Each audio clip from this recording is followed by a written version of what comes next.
Kata beliau Imran bin Husain radhiyallahu anhu di halaman 383 ya. Kalau yang megang buku sama dengan saya, yang masih 4 jilid, sekarang sudah keluaran baru rupanya 3 jilid dia. Saya tidak tahu halamannya mungkin berbeda. Kata penulis ini luar biasa ya. Dia mengatakan sambil dia juga, rupanya salah satu metode yang menarik dalam menuntut ilmu itu teman-teman, kita masuk ke alam itu. Lagi kisah tentang seorang nabi, kisah tentang seorang sahabat, kisah tentang seorang orang saleh, kita masuk ke alamnya itu, coba masuk dan memikirkan, merenung, itu bagus sekali. Kalau dalam ayat Al-Quran bahasanya tadabbur ya. Kalau diceritakan tentang kaum Lut, kaum Saleh, ya, itu masuk, kita masuk ikutin ayat itu. Oh ini, oh masih ada ayat lagi dijelaskan di ayat lain penguat atau penjelasan lebih rinci daripada kisah tentang kaum Saleh misalnya. Kita akan merasakan luar biasa di situ. Di sini statement beliau ini sebenarnya ungkapan hatinya sampai dia bersumpah, si penulis kita ini ya. Beliau mengatakan di awalnya, demi Allah wahai saudara dan saudariku, dalam menjalani sekian waktu yang penulis habiskan dalam merampungkan buku tentang para sahabat Nabi SAW ini, penulis merasa seolah-olah terbang di atas awan atau berada di dunia lain di luar dunia manusia umumnya. Andai kata bukan karena riwayat yang sahih, pastilah penulis mengira bahwa berita-berita ini hanyalah dongeng dan khayalan belaka. Ya. Sungguh ada seorang laki-laki yang para malaikat mengucapkan salam kepadanya. Dan didengar. Lalu di titik tanda seru beliau kasih, lalu dijelaskan dengan huruf besar awalnya benar. Titik. Artinya ini saya benarkan. Ini benar-benar terjadi. Dialah sahabat yang mulia Imran bin Husain bin Ubaid bin Khalaf. Seorang panutan, imam, sahabat Rasulullah SAW yang berkunya berjulukan Abu Nujaid al-Khuzai. Ia dan ayahnya juga Abu Hurairah radhiyallahu anhu menjma'in masuk Islam bersamaan pada tahun 7 Hijriah. Ia masuk Islam pada waktu penaklukan Khaybar. Ia ikut serta dalam banyak peperangan dan ia termasuk pemegang panji Khuza'ah pada penaklukan kota Mekah. Ya, suku Khuza'ah ini suku yang ada di sekitar kota Mekah ya. Khuza'ah, kalau masih ingat dulu saya pernah jelaskan kalau yang ikuti kajian Sirah Nabawi, itu dari awal sekali kisah kota Mekah ada kisah tentang suku Jurhum yang hijrah dari Yaman tinggal bersama Nabi Ismail, dan akhirnya ada suku Khuza'ah yang datang setelah itu ikut berbaur dan berperang dengan Jurhum, akhirnya menguasai Mekah. Nah ini suku Khuza'ah ini yang turun-temurun gitu.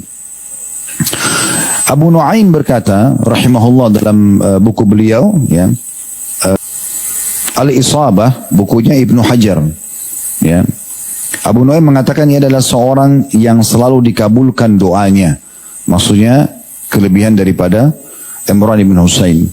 Dan ada satu dinukil sini kisah yang unik dari perkataan Imran bin Husain tentang masalah memuliakan Nabi alaihi salatu wassalam.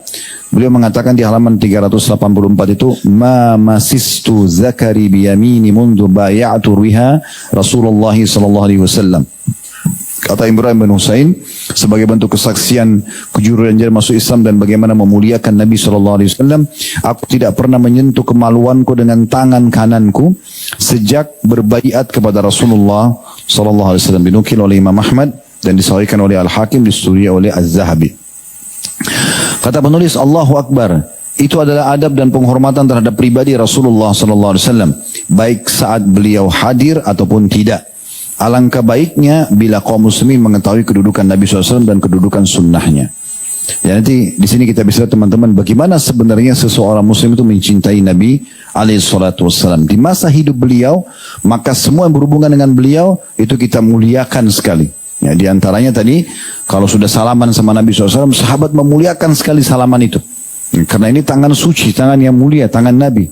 Di masa hidup beliau, gitu kan. Selain daripada itu berjuang dengan beliau, kemudian juga membela beliau sampai akhirnya beriman sampai Nabi SAW meninggal. Dan setelah meninggal, secara fisik kita sudah tidak bisa sentuh Nabi SAW, maka tersisa yang lainnya, mempertahankan sunnahnya, memurnikannya, menjauhkan atau mengingatkan umat dari menjauhi sunnahnya, dan seterusnya. Ini termasuk bagian daripada hal yang mulia. Makanya pernah dinukil nanti akan kita sebutkan itu ya, salah satu mungkin kisah yang pernah kami sampaikan, Iyas al-Muzani rahimahullah, seorang tabi'in yang masyhur dengan kesolehannya dan dia seorang yang sangat cerdas. Kalau diberikan perumpamaan kecerdasan bagi umat Islam dari kalangan tabi'in, maka diberikan contoh dari Iyas al-Muzani rahimahullah. Beliau pernah menerima apel, sebuah apel, ya, dari tangan Anas bin Malik radhiyallahu anhu. Setelah diterima sama dia, karena Anas sudah sangat tua, rambutnya putih, alisnya putih, jenggotnya putih, semua sudah sangat tua. Kemudian dia memberikan apel kepada Iyas. Iyas kebetulan murid beliau, seorang tabi'in yang masyhur. Maka Iyas mengambil apel tersebut dan mencium-ciumnya. Maka pada saat itu orang-orang pada nanya, kenapa anda mencium apel yang dikasih oleh Anas? Dia bilang, bagaimana saya tidak menciumnya? Saya menerima apel dari tangan yang pernah menyentuh tangan Nabi SAW. Jadi Anas bin Malik pembantu Nabi SAW. Sudah biasa salaman dengan Nabi, tinggal sama Nabi di rumahnya selama 10 tahun. Sebagaimana beliau sendiri mengatakan, aku menjadi pembantu di rumah Nabi SAW selama 10 tahun. Dari umur 9 tahun sampai umur 19 tahun, sampai Nabi SAW wafat. Kemudian juga dinukil tentang bagaimana antusiasnya dalam mengikuti sunnah Nabi SAW dan mempertahankan kemurniannya. Sebagaimana dinukil dalam hadis riwayat Bukhari Muslim, Imran bin Husain pernah berkata, Rasulullah SAW bersabda, malu itu semuanya baik.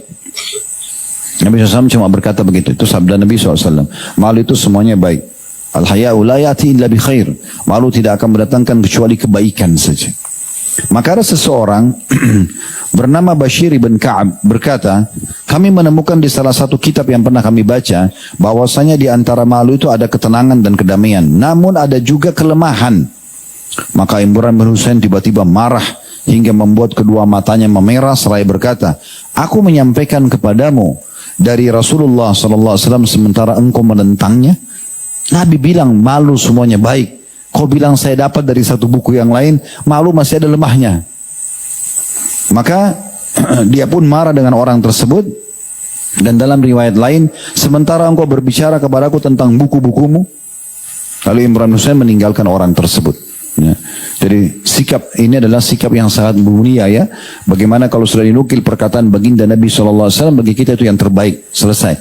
Kalau ada perkataan siapapun yang bertolak belakang, dan itu semua kita tolak.